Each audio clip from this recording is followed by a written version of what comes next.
Welcome back, everybody, for another deep dive. This time, we're going to be looking at the some of the challenges that children face around the world, Okay. and we're going to be taking a look at the private sector and see if there's a way that they can maybe step in and help a bit. Interesting. Our main source today is a World Economic Forum article by Catherine Russell.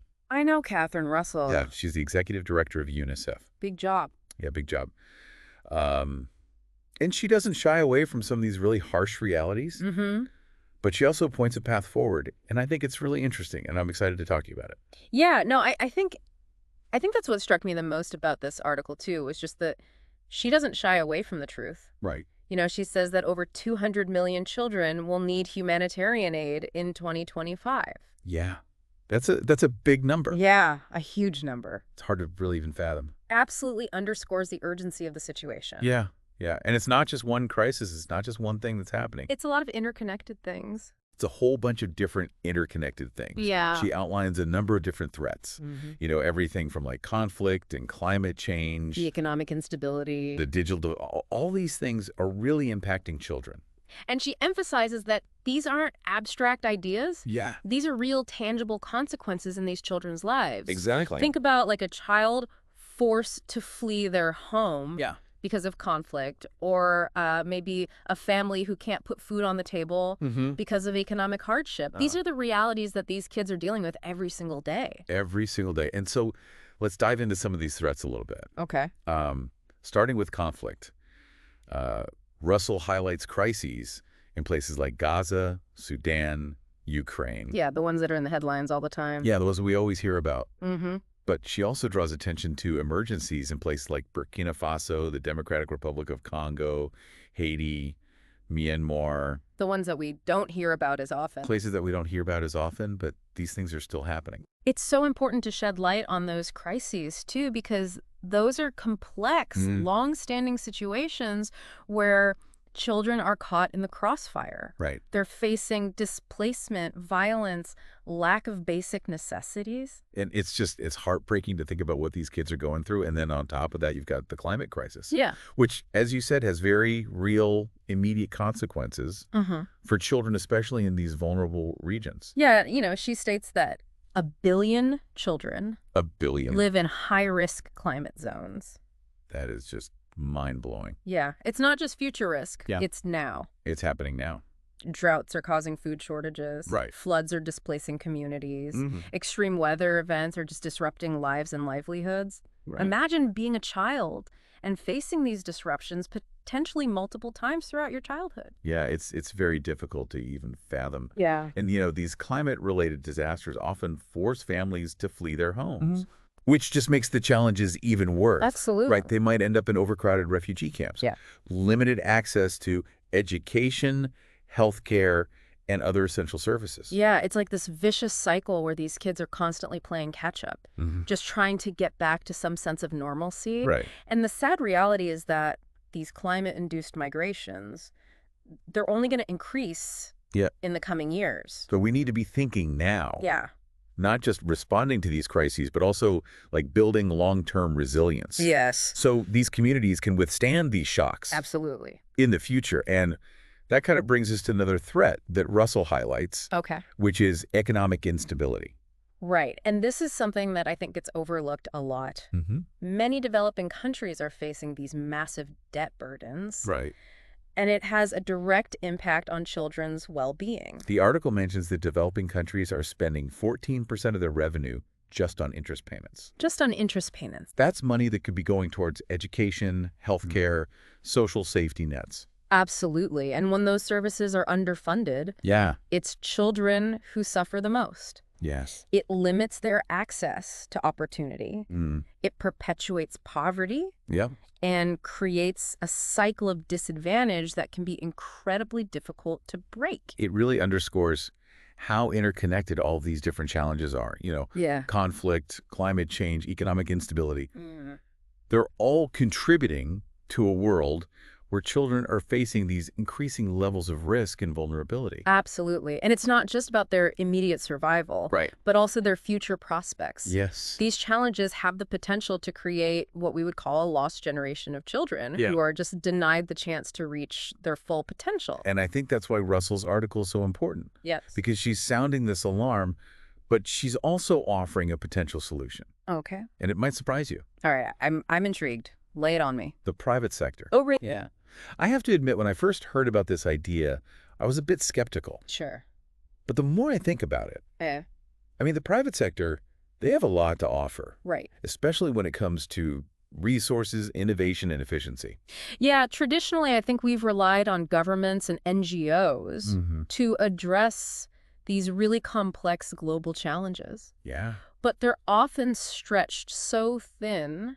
And they don't have the resources. You don't have the resources to Right. fully tackle these problems on their own. That's where the private sector can come in. Yeah. They have access to capital, technology, expertise that can be incredibly valuable in these situations. They can move faster They than can. larger institutions, Yeah, which is so crucial when we're talking about these rapidly evolving crises. absolutely. Russell actually uses a really good example Okay. of UNICEF's Today and Tomorrow initiative, Oh, yeah, I've heard of this. or TTI, Yeah. as a case study for how the private sector can really make a difference. I think it's the world's first climate risk financing platform for children. Yes, it is. It helps communities prepare for and mitigate the impact of cyclones. Exactly. I think it's providing like $100 million in coverage. It is $100 million in coverage. It's reaching 13.5 million children Wow. across 8 pilot countries. That's amazing. It is a remarkable achievement, and I think it really highlights the potential Yeah. of positive change when the private sector collaborates with organizations like UNICEF. For sure. And it's not even just about providing funding, although that is, of course, very important. Mhm. Russell also emphasizes the private sector's capacity for innovation, Right. particularly when it comes to climate change mitigation. Yeah, and you think about all the advancements we've seen in things like renewable energy, sustainable agriculture, disaster-resilient infrastructure. Yeah, These are all areas where the private sector has been at the forefront, absolutely. driving that innovation and coming up with these new solutions. Yeah. Now imagine harnessing that same ingenuity to address the challenges facing children on this global scale.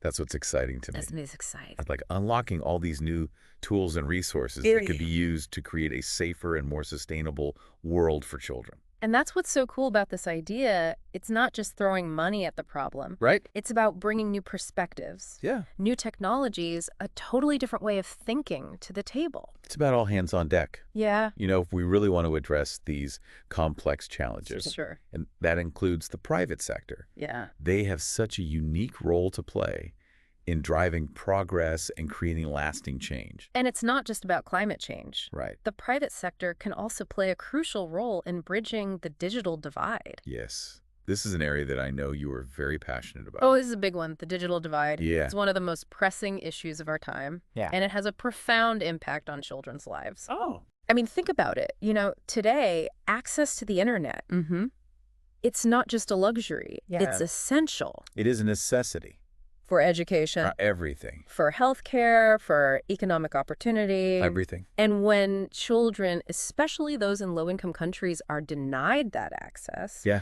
it just perpetuates inequalities and limits their potential. Russell actually points out that only 26% of people in low-income countries That's so low. are connected to the internet, That's crazy. compared to high-income countries where it's over 95%. Huge gap. It's a massive gap. Yeah. That's leaving millions of children behind. But there's a solution Okay, that can help bridge this gap. I'm learning. Digital public infrastructure, or DPI. DPI. Yeah. I think this might be a new concept for a lot of people. Yeah, it's essentially the digital foundation for essential services. Okay. So think about things like digital ID systems, Okay. payment platforms, Mhm. data exchange networks, any other kind of critical infrastructure that enables access to online services and opportunities. So it's not just about having the internet. No, it's about making sure people can fully participate Okay. in the digital world. So how does the private sector come into all this? They have the technical expertise, Right. the resources, the reach to help build and implement DPI on a large scale. Okay. So think about the companies that are actually developing and deploying these technologies Mm, that power the internet.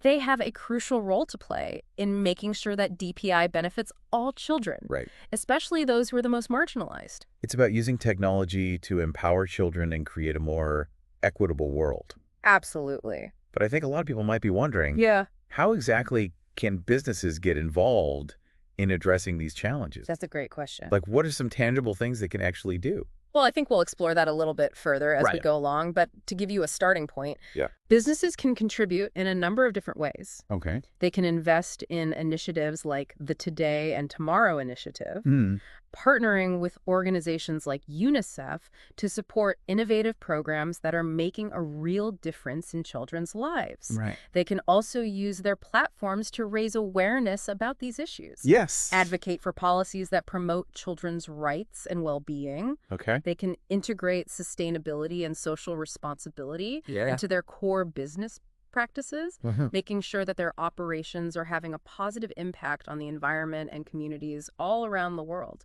It's about recognizing that businesses have a responsibility to be good global citizens Yes, and that their actions can have a profound impact on the lives of children, absolutely. both locally and globally. It's about seeing the private sector as a force for good Yeah. in the world. A force for good.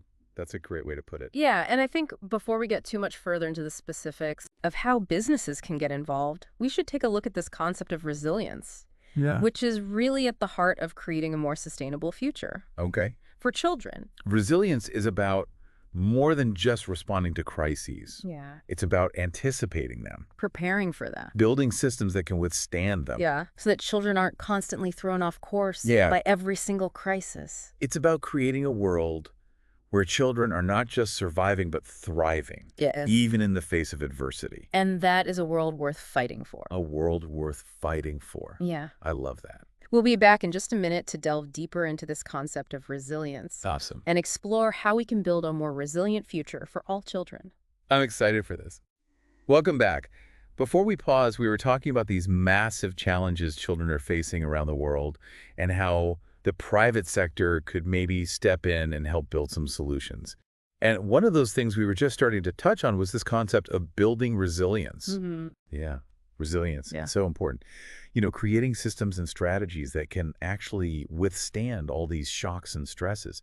So these kids aren't just constantly thrown off course by every little crisis or disruption. It's like if you were building a building in like an earthquake zone. Okay.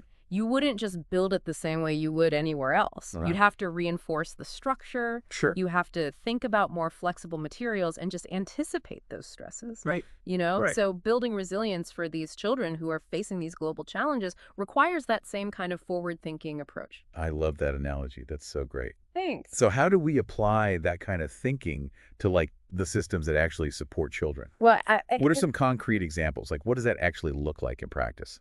one key area is disaster preparedness. Okay. So this involves investing in things like early warning systems for extreme weather events, Mm-hmm. like floods and droughts. Right. It also means strengthening infrastructure to withstand those natural disasters. Oh. Like making sure that schools and hospitals can remain operational even after a cyclone or an earthquake. So that even when things like that happen, they can still continue to function. Exactly. And it's also about making sure that communities know how to respond effectively when a crisis hits. So education and training is important. Yeah, education and training are absolutely vital components of disaster preparedness. Okay. We need to give these communities the knowledge and the skills to protect themselves and their children during these emergencies. It's about giving them the tools Yeah, that they need. exactly. But it's not just about physical infrastructure and disaster response. Right. Building resilience also means strengthening the social systems. Right. And one of the most critical areas there is healthcare. Especially with like all the increasing health threats that are being posed by climate change. Absolutely. You know, things like heat stress and malnutrition. Yeah, the spread of infectious diseases. All of that. A resilient healthcare system is one that can adapt to all those challenges. It means ensuring access to quality healthcare for all children, no matter where they live or what their socioeconomic background is. Right. So not just for the privileged few. Exactly. Hmm. This includes providing essential vaccinations, making sure there's access to clean water and sanitation, Right. and just addressing the unique needs of children in these really vulnerable communities. And what about education? We need systems that can adapt and continue to function even when there are disruptions. Absolutely. You're right. If a school is damaged in a flood, Yeah. or if families have to flee their homes because of a conflict, Mhm. their education shouldn't just stop. Right. It means we need to think creatively and come up with flexible solutions. Oh, Maybe that looks like setting up mobile classrooms, okay. providing online learning platforms, Right. creating community-based education programs. It's about using the resources you have and being adaptable. Yeah, it's Yeah. about being resourceful and adapting to whatever the circumstances are. Right. And making sure that those kids can keep learning no matter what. Exactly. And remember, building resilience isn't just about reacting to each individual crisis. Okay. It's also about getting to the root of what makes these children so vulnerable in the first place. So what does that look like? Well, that means tackling poverty. It means promoting gender equality and creating a more just and equitable world for all children. So investing in the long-term well-being of these kids. Yeah, and making sure that they have everything they need to thrive. And I know this might sound really overwhelming, Yeah, it's a big task. but I'm so glad that there are organizations like UNICEF Yeah, they're doing great work. that are working tirelessly Yeah, on the ground. to build this resilience And that's- and create positive change. And as we said, I think the private sector could be a big part of that. Right. They can bring a lot to the table. They can bring resources, solutions, a drive for efficiency. Yeah. So I guess my question for our listener today is, Okay. why should they care? That's a great question. What does all of this mean for them? Why should they care about building resilience for children around the world? Well, I think the biggest takeaway here is that these challenges are interconnected Right. and they're complex, Yeah. and we can't just address them in isolation. We need a holistic approach. Right. We need to look at the whole picture. Absolutely. Yeah. We need to shift from just reacting Okay. to being proactive. Be proactive. We need to start anticipating these risks Yeah. and strengthening the systems that support these kids. So that they're prepared for whatever comes. Yeah. And I think the third big takeaway Okay. is that we all have a role to play, I love that. whether that's supporting organizations that are working on the front lines, advocating for policy changes, Right. or simply just raising awareness about these issues. Yeah. We can all contribute. Every little bit counts. Yeah, every little bit counts. Yeah, And I yeah. think that's really what Catherine Russell's article is all about. It's a Yeah. call to action. It is a call to action. It's a reminder that we're all in this together. Right. And we all have a stake in creating a world where every child has the chance to thrive. She makes such a compelling argument Yeah. for the private sector Yeah. to step up and be that force for positive change. Yeah, it's really inspiring. Yeah, and I think that's a perfect place to transition Okay. into our next section. I'm excited. As we wrap up this deep dive, I kind of want to shift gears a bit and bring this conversation closer to home. We've talked a lot about the big picture stuff, Okay. but what does all this mean for our listeners, Yeah. as individuals? I think it's easy to get overwhelmed by all this, Yeah. the scale of these problems, and think like, what can I do? Right. What can one person do? But the truth is, even Right. small actions can make a difference. Absolutely, and we can all find ways to contribute, Mhm. regardless of our background, our resources, And I think going back to Catherine Russell's article, Yeah. where she calls on the private sector to get involved, Oh. I think that's where some really interesting possibilities are. Definitely. I think businesses have this unique opportunity to make a real impact, Yeah. both through their own operations and through their partnerships with organizations like UNICEF. So let's say you're leading a company. Okay. What are some concrete steps you could take to contribute to a safer, healthier, more equitable world Right. for children both locally and globally? Well, one really tangible step is making sure that your company's supply chains are ethical and sustainable. Okay. Make sure that children aren't being exploited Yeah. in the production of your goods. That's huge. It's a big one, especially in industries like agriculture and manufacturing. Absolutely. And it's not just about avoiding harm. Right. Companies can also proactively support children's well-being, Yeah. maybe investing in early childhood education programs in their local communities, Right. or partnering with organizations that provide healthcare and nutrition support Absolutely. to children in need. Those are all great ideas. Another powerful way businesses can contribute, I think, is by using their platforms Mm-hmm. to advocate for policies that benefit children, Yes. lobby governments to invest in things like education, healthcare, social safety net programs, Right. speak out against harmful practices like child labor, advocate for stronger environmental protections. It's about using their influence Yes. to create a more just and equitable world For children. for everyone. Yeah, and it doesn't always have to be these grand gestures either. No. Sometimes small changes can make a big difference. Yeah, for sure. Like, for instance, Yeah. implementing family-friendly policies, Uh-huh. like paid parental leave, Yes. flexible work arrangements. That can have a huge impact. That can have a huge impact on working parents Mm-hmm. and their children. It shows that they value families and children. Yeah. And I think that can have a ripple effect throughout the whole organization. It really creates that culture Yeah. that prioritizes the well-being of children, Mm-hmm. recognizes their rights. Absolutely. And that's something that every company can strive for, Definitely. no matter what size they are or what industry they're in. Yeah, and for those of us who aren't in a position to make decisions like that Right? at a corporate level, Yeah. we can still make a difference. Yeah. We can support organizations that are working to improve children's lives, Okay. whether that's through donations, volunteering, or simply spreading awareness about these issues. Every little bit counts. It really does. And I think that's what Catherine Russell's article is all about. You Mhm. know, it's this collective effort Yes. that requires all of us to step up. It's not just on governments Right. or international organizations. And all of us Yeah, it's on everyone. to do our part. And investing in children Hmm. is not just a moral imperative. It's the smart thing to do. It's the smart thing to do. It's an investment. When children thrive, societies thrive. Absolutely. And that benefits everyone Yeah. in the long run. So as you go about your day today, Yeah. think about how your actions, big or small, can contribute to a world Mm-hmm. where every child has the opportunity to reach their full potential. Maybe it's supporting a local charity or Yeah. having a conversation with your elected officials, Right. or even just being more mindful of the choices you make as a consumer. Those are great ideas. Every action, no matter how small, makes a difference. Yeah. And collectively, we can create a world where children are valued, protected, and empowered to thrive. That's a beautiful thought.